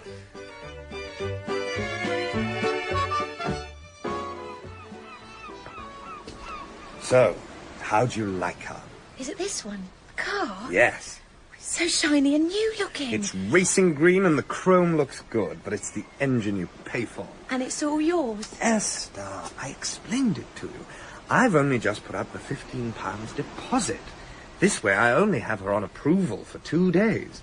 If I can't pay the rest of the cash before then, bang goes the deal. Oh, what a shame. It's a lovely car. A car's a she, like you. Beautiful like you, what? But back to Gosling she goes. It is an investment, isn't it? The £15. If I leave it with you, will that help? Oh, you said you were afraid of speculation, and I don't want to be the one to introduce you to what you feel is the wrong way of doing things, do I? Look, you take your £15 back right now, and I'll give you a share in the car. £15 worth. Well, that's the same as giving me £15. They'll be giving you £30, actually, when the car's sold. All right, then. And thank you very much.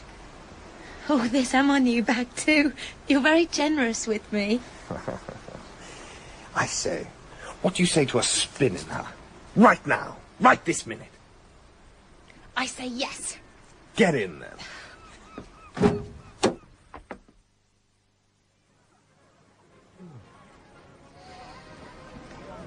Yes. Holiday's nearly over. Does he want to go back to the office? I'm staying on at the varsity, so no change there. Oh, yeah. Yes, well, it's a good thing for you. You'll enjoy that. What's Gorse doing these days, do you know? Well, he's something in the city, as he says. But I don't know what exactly. Actually, one thing. I'm pretty sure, like you, Gorse is in the clear as far as those awful letters are concerned. You're not telling me you know who it is sent them? Not for sure, but it isn't Gorse, anyway. Oh, well, I'm glad to hear that. You won't say any more? Can't. Not sure enough of my facts. All I have are suspicions. But, I think it's Gert. She cuts patterns out of newspapers. Rubbish. I've seen her do it. Gert is a perfectly ordinary girl. I mean, by saying such things, you're taking away a young woman's good name. And that simply isn't done, you know. Oh, then I give up. Yes, and so you should. Now, this is serious. This is now very definitely a matter for the police. If you let me have this letter, I'll take it to them myself. But I don't want the police dragged in. The other letter was just a warning. This is a threat, and a very nasty one. You are watched always. If you meet Ryan just once, your pretty body will suffer very seriously. Advise obey. Angry but still well-wisher. It's terrible. I don't know what it means. You don't want to be set upon in a dark alley. You don't want to be disfigured for life, do you? What? This type of person doesn't stop at, well, anything. You don't know the shadier side of life. How should you? I happen to have come across those kind of people on racecourses and, well, other places. This is a matter for the police. I don't want to go to them, Ralph. Even if you don't, your other course of action is absolutely clear. I mean Ryan. You can never see him again. I still can't believe there's anything wrong with Ryan. He's a bit impulsive and that, but Esther, my dear girl, you've got to get out of this. You've just got to run away from it. Yes, you're right. I'm sure you're right, but... That's a good girl. Oh, I don't know, I feel bad about it, though. I think I'd like another drink. Certainly. 2 more of the same, waiter. Esther, I'll tell you what. You write the letter now. I have a stamped envelope on me. Oh, waiter, do you have some hotel writing paper? Certainly, sir. Here, you can use my fountain pen. Present from my uncle, the Colonel. Oh, I do feel awful about this. Here you are, sir. Notepaper and envelope, sir. Thank you. Now, you write the letter, then sit here with your drink, and I'll take it into the hotel reception and post it for you. They've got a postbox in here. Of course they have. I never knew. There's a lot of things you don't know. Now, start your letter. There's a good girl. And keep it short and to the point.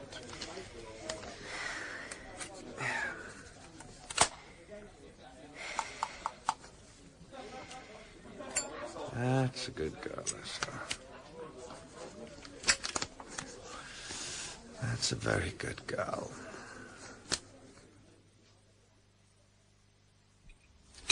Will you tell me something? If I can, certainly, old chap. It's rather hard to put, so I'll be frank. You're not desperately keen on her yourself, by any chance, are you? I say, these are emotional things. What to be discussing so early in the morning? But, since you ask, not desperately, I wouldn't say no. Then, why do you take her out so much? Vanity, really. I like to be seen with a pretty girl. But she's not my type. Is she? You mean that? Think about it. Is she? Well, no, I suppose not. You see, I thought I was getting on rather well with her, but then I got this letter. When? This morning. Let me look. Wow. From what she says very politely here, she doesn't want to see you again. Well, I suppose that's her choice, what? What do you think? That there is somebody else? And that's what she hints here, isn't it? Has she ever spoken to you about anybody else? Well, no. As a matter of fact, she has. I thought it might be you. Well, hard luck, old son, you know what they say. Plenty of fish in the sea. Look here, Gorse. Are you meeting her again? This very evening. Well, that's a bit odd, don't you think? If this somebody else objects to her meeting me, why shouldn't he object to her meeting you? No idea, really. Except I'm just a friend. And you want more than just to be her friend, don't you? I sympathize, I really do. If there is any way I can help, believe me, my dear old chap, I will. It's a terrible imposition, but if you're meeting her again tonight, could you put in a word for me? I'm not even allowed to write to her or see her. Well, that's what she says, so I suppose she means it. No meetings. She says it in black and white, old man. But I said I'd help you if I could, and so I will. It'll be a bit difficult, but I promise to try, if the opportunity arrives. Rest assured, I'll do everything I can. You know, this is awfully good of you, Gorse. You're so, well, smart at this sort of thing. Well, I'll do my best. You have my word. I couldn't come along tonight, could I, and join you? Sort of face her out, find out what's really troubling her? You could, if you like, of course. But I don't really advise it, old chap. It would be, well, butting in, wouldn't it? And it might ruin everything. Take my advice and leave it all to your Uncle Ralph. Well, all right, yes. Thank you very much, Gorse. Oh, parted to. And it's Ralph. Well, thanks, Ralph. It's no trouble at all, old boy. No trouble at all.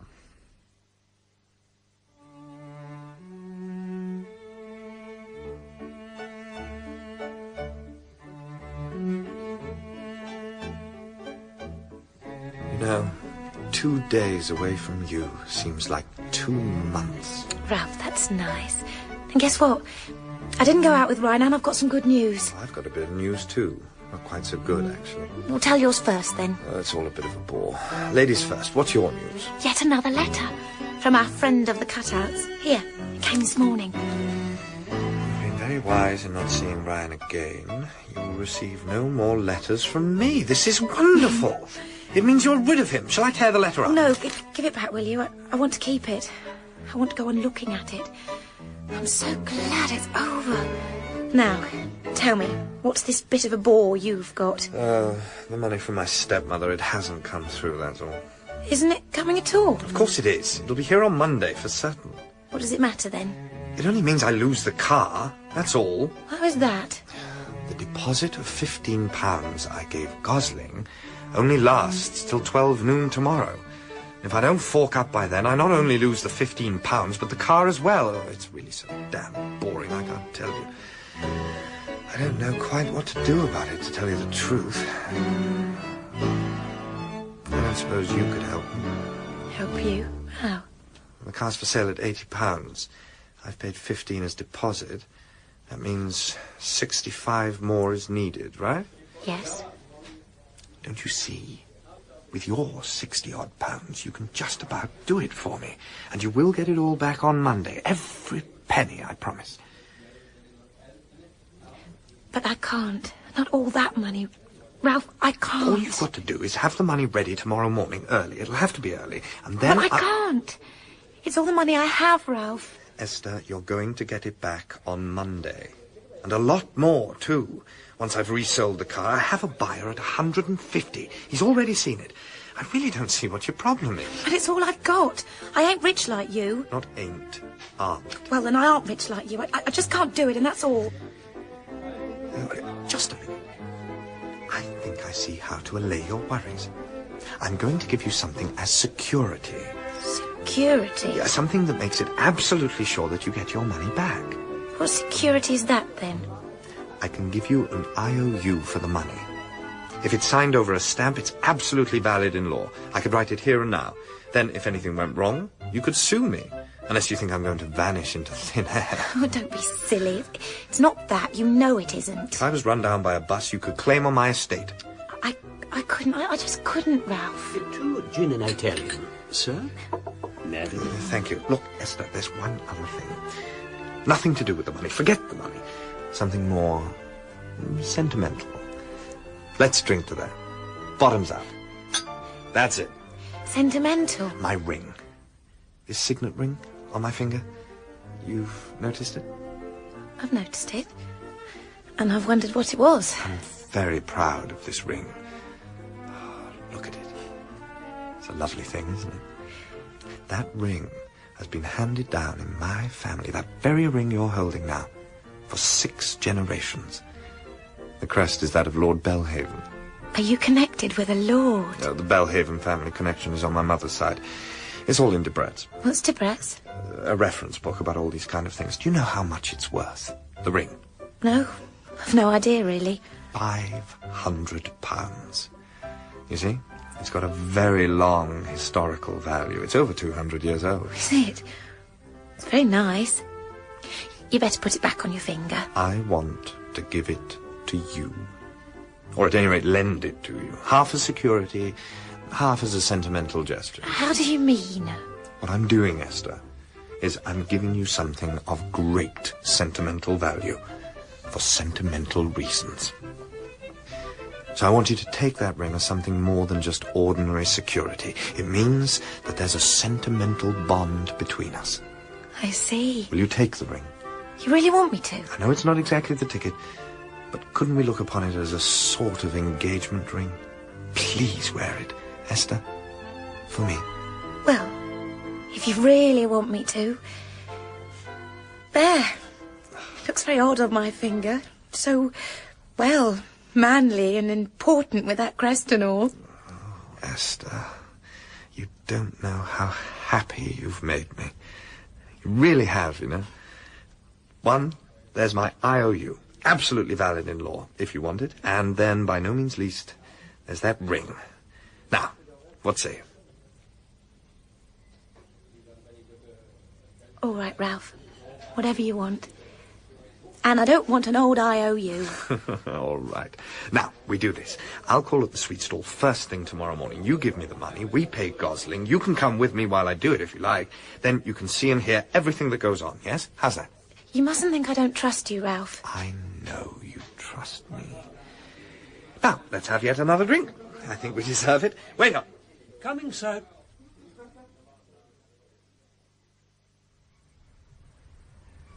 Hello. Morning. Oh, hello, Ralph. Morning. I was just opening the shop. So I see. Well, I'm here on the dot. Are you ready to go with me? Time is of the essence. Yes, I've been thinking. Oh?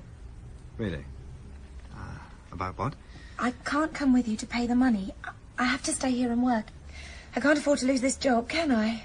So, you take it and pay it. It's all there in the envelope. Let's step into the shop. We don't want to count money in the street, do we? Oh. Come in, then. I won't lock the door. Gets to you any minute, you know. It's all there. £65. I want to thank you, my dear, for trusting me. I see you're wearing the ring. You said to. Absolutely. Mwah. Esther, must rush. I'll see you this evening in the Metropole. All right, yes. Bye, dear Ralph. How nice. You really want this, don't you? What a nice scarf you're wearing. Is it silk? No, it's Woolies. Feels lovely against your neck. Both cheap, both silken. If I tighten it like this, does it frighten you at all? Ralph, you're hurting. Don't. Sorry. Only in fun, you know. Ralph, that hurt. Just in play, I'm sorry. Be careful. Don't do anything like that ever again. No. I'm sorry, I got rather carried away. I love you so much. You see? Yes, I think so. Take care, Ralph. Yes, I will. I'm sorry. If I scared you. Bye-bye, my love. Bye.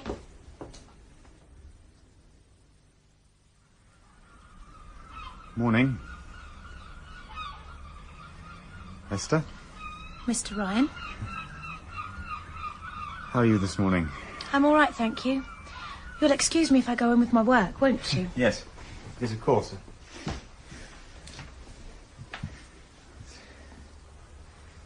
It's nice to see you. I wrote to you that I didn't want to meet you again, Peter. Yes, I'm sorry. I'm sorry. I thought I had to see you. I had to see you one more time before I go back to London. You got my letter, didn't you? Why can't we talk? Even if you are seeing someone else. We can't, that's all. I've told you why in my letter. Now, will you please go and leave me alone? Why are you so angry? There is nothing to be angry about. Look, will you leave me this moment, or I shall call a policeman? There's one across the promenade. All right. I'll go. But I think you're a silly little fool. Goodbye.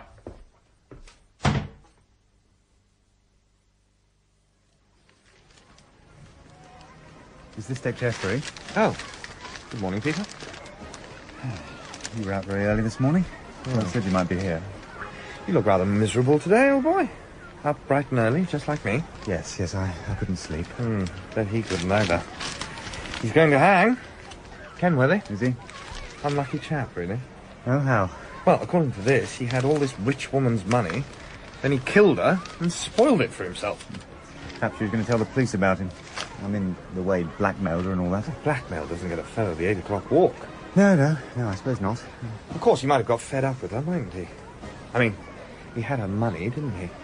And she was still demanding, well, sex, I suppose. So he gave her a little more than she was bargaining for in that department, didn't I thought he strangled her with a scarf. Well, of course he did. What has that got to do with sex? Everything.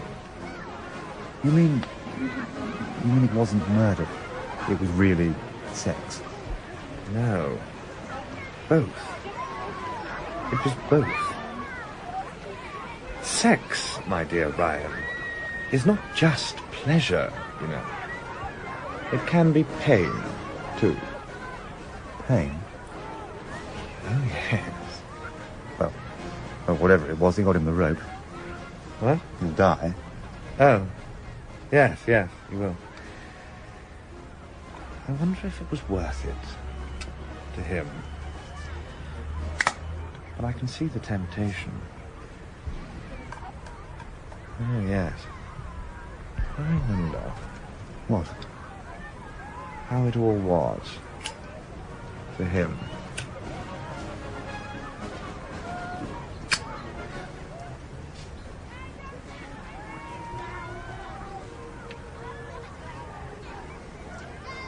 I was wanting to talk to you, actually, Gorse. Did you find out anything, about her boyfriend, whoever he is? Well, my dear Ryan, it isn't the best of news, I must say. I gathered pretty well for certain that this chap of hers was someone of, well, her own class. And they do make very strange choices, these girls. Yes, I suppose they do. Anyway, I can tell you, I'm fed up with it all. And a policeman, really. That was rather low, I grant you. But then, you see, they are low, these people. That's why you're so well out of it. It's an awful thing to say, I know, but breeding does tell in the end. I don't know. I thought she was a bit different somehow. Well, there you are, my dear chap. Well, I'm packing up and going home this afternoon. It's a bit early, but I've had enough. Well, funnily enough, I'll probably be off myself very soon. Really? Really? Well, it's been nice seeing you, and Belle. I hope we'll all meet again soon sometime. I hope so. By the way, have you got my address? I don't think... I'm going to be on the move for a bit, but I've got yours. I'll write. Yes, do. Well, I better be off, and goodbye and good luck, Gorse. You too, old chap. Give me your hand. Thank you for trying to help me. It was really very good of you. Well, goodbye. Only too happy. Goodbye. Goodbye, Ryan. Old boy.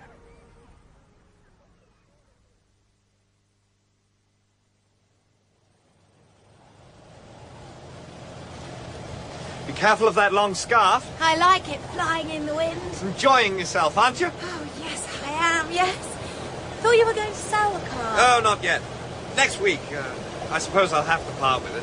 What a shame. Well, I might find a way to keep it. Somehow. How? Oh, you're the girl who's always asking questions, aren't you? It'll get you into trouble one day, you know. How will it? You little innocent you. I could strangle you with your long, long scarf like this. Don't, Ralph. Keep your eyes on the road, please. Don't worry. It's only fun, darling. I know this roadhouse. It's one of the best. We're going to have champagne and caviar and steak. Caviar? I've never had caviar. Well, there's always a first time for everything. My darling. Say that again, Ralph. What? Darling. Darling, darling, darling, darling.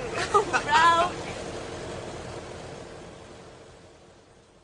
Coffee, madam?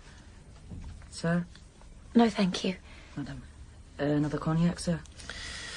No, I'm all right. Oh, Ralph. It's so nice here.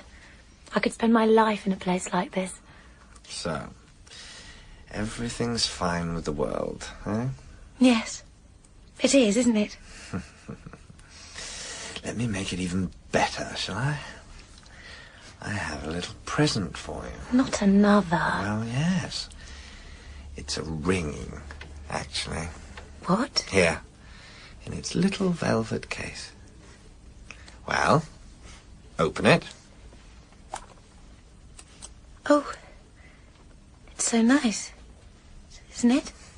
It's very small and delicate, I know, but I'm told it's quite valuable. Is it?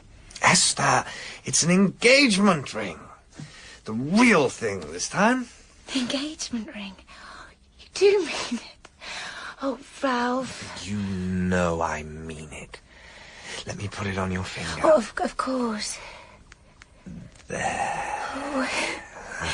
That looks as if you've been wearing it all your life, doesn't it? Oh, we might as well exchange rings. I may as well have my signet ring back. I feel lost without it. Well, let me put it back on your finger. There. Well, that's better. I'm so used to it, as you'll get used to your little ring. My people are only ordinary, Ralph. Yours are so well connected. Are you sure you're doing the right thing? Oh, absolutely. Well, I'm so pleased. So happy, really. In fact, I've never been so happy in my life. So I should hope. On your engagement night, with a nice little ring on your finger, and your loving Ralph at your side. What could be better? Nothing. Excuse me, just for a few minutes, old girl. What is it? Ooh, nice little surprise. Surprise? Matter of fact, I'm going to arrange for 2 rooms. Since you like this place so much, don't object. I said 2 rooms. Won't be long. Back in 2 shakes. Ralph, no, really? Can I just clear away, madam? Have you enjoyed your supper?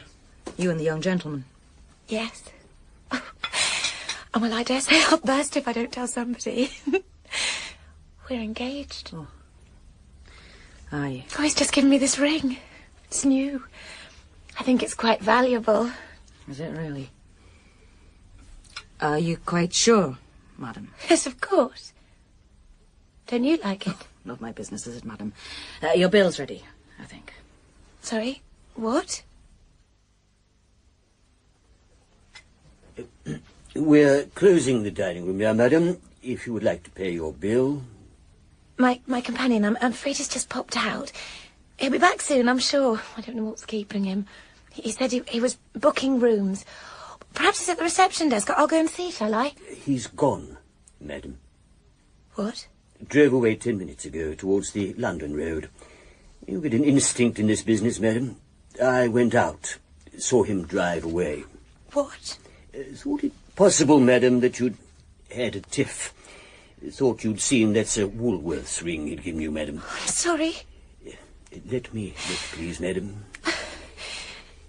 Yes, I'm afraid the waitress was right. 6pence at any Woolworths. No, it can't be. I'm afraid it is, madam. Oh, my God. If I were you, madam, I'd just pay the bill and go home and forget him. No. Don't take on. He isn't worth it. I knew what he was from the first moment I saw him. What do you do in this game? Skirt chaser. Bless yourself if you aren't in trouble, is what I say, miss. Not. Nothing like that happened. It didn't? No, it didn't. Then what did he get out of you, dear? If it wasn't that, what was he after? I don't know. Money, I think. I think that was it. All the time. Money? Do you have any left? Not enough even to pay your bill. No. No. It's 23 and 6pence. I haven't got it. I've hardly got my bus fare home.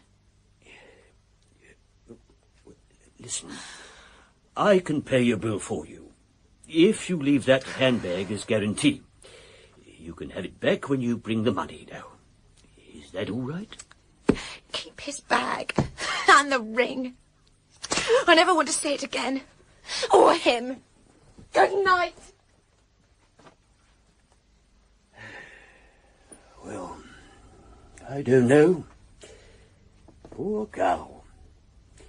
There's one born every day. You never said a truer word. So Gorse drove away in the little sports car, a dream come true in racing green and gleaming chrome. He joined all the other little beetles on their sometimes crawling, sometimes speeding journeys. He joined them on the massive new road to their mutual historical destination, the 1930s and 40s. Only Gorse was to have a much stranger assignation than almost any of those other drivers, swooping down the bypasses of the south of England on the night he robbed Esther Downs of her life savings. But that, as they say, is another story.